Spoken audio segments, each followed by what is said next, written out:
Assalamualaikum warahmatullahi wabarakatuh. Perkenalkan, nama saya Asifah Akhmilatu Syalma dari kelas 2A. Alhamdulillahirrabbilalamin, wabihi nasta'in ala umurid dunya waddin, wassalatu wassalamu ala ashrafil mursalin wa ala alihi wa sahbihi ajma'in, amma ba'd. Jadi pada kesempatan saya kali ini, saya akan memaparkan secara singkat salah satu materi dari mata kuliah agama, yaitu agama sebagai moral akhlak mulia dalam kehidupan. Agama memiliki peran penting sebagai sumber moral dan pedoman dalam membentuk akhlak mulia dalam kehidupan manusia. Akhlak yang berarti perilaku atau budi pekerti mencakup sebagai macam sifat baik dan buruk yang membentuk karakter seseorang. Selain itu, ibadah juga menjadi bagian penting dalam agama, yang tidak hanya terbatas pada ritual keagamaan, tetapi juga mencakup semua tindakan yang dilakukan dengan niat untuk mendekatkan diri kepada Allah Subhanahu wa Ta'ala. Jadi, apa sih itu akhlak? Akhlak secara bahasa berasal dari kata Arab, yaitu khuluq yang berarti perangai, tabiat, tingkah laku, atau kebiasaan. Pengertian akhlak secara istilah dari berbagai para ulama. Yang pertama ada dari Ahmad Amin, akhlak sebagai kehendak yang biasa dilakukan. Yang kedua ada Ibnu Miskawayh, menurut beliau, akhlak sebagai keadaan jiwa seseorang yang mendorongnya untuk melakukan perbuatan-perbuatan tanpa melalui pemikiran dan pertimbangan sebelumnya. Yang ketiga yaitu ada Imam Ghazali. Menurut beliau, akhlak sebagai segala sifat yang tertanam dalam hati yang menimbulkan kegiatan-kegiatan dengan ringan dan mudah tanpa memerlukan pemikiran sebagai pertimbangan. Selanjutnya yaitu macam-macam akhlak.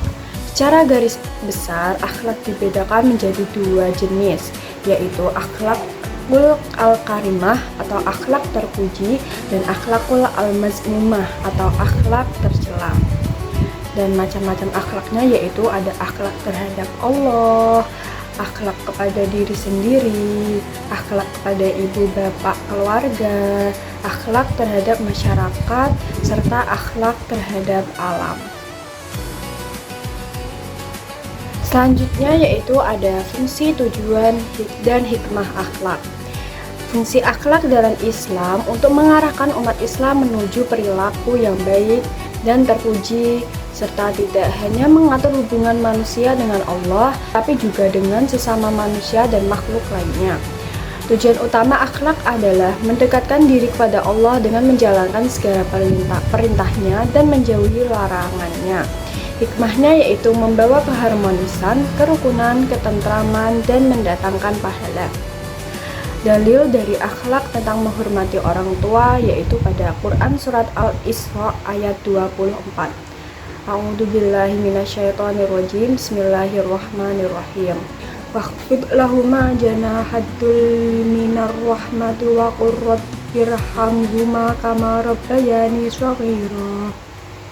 Yang artinya, rendahkanlah dirimu terhadap keduanya dengan penuh kasih sayang dan ucapkanlah, wahai Tuhanku, sayangilah keduanya sebagaimana mereka berdua menyayangiku ketika mendidik aku pada waktu kecil.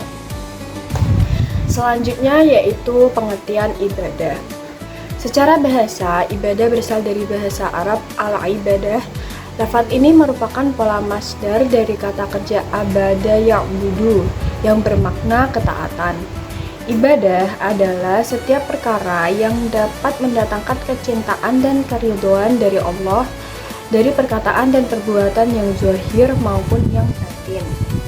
Berdasarkan definisi ini, maka suatu perbuatan terhitung ibadah dalam Islam jika didasarkan kepada tujuan untuk ridho Allah Subhanahu wa Ta'ala. Macam-macam ibadah.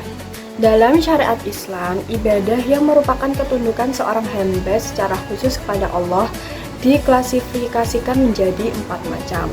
Yang pertama itu berdasarkan jenis perbuatan hamba, yang kedua berdasarkan tingkat kualitasnya, yang ketiga berdasarkan keberadaan ilah atau suatu sifat, serta berdasarkan ruang lingkupnya. Fungsi, tujuan, dan hikmah ibadah. Tujuan dan fungsi ibadah adalah bertujuan untuk mengabdi dan mendekatkan diri kepada Allah SWT. Lalu hikmah dalam ibadah yaitu ibadah memiliki hikmah yang mendalam, yaitu untuk mendapatkan kebaikan di dunia dan di akhirat. Lalu ada meningkatkan takwa. Ibadah juga bertujuan untuk meningkatkan ketakwaan kepada Allah Subhanahu wa Ta'ala. Demikian pemaparan materi singkat yang dapat saya sampaikan. Semoga dapat bermanfaat dan dapat mudah dipahami. Terima kasih. Wassalamualaikum warahmatullahi wabarakatuh.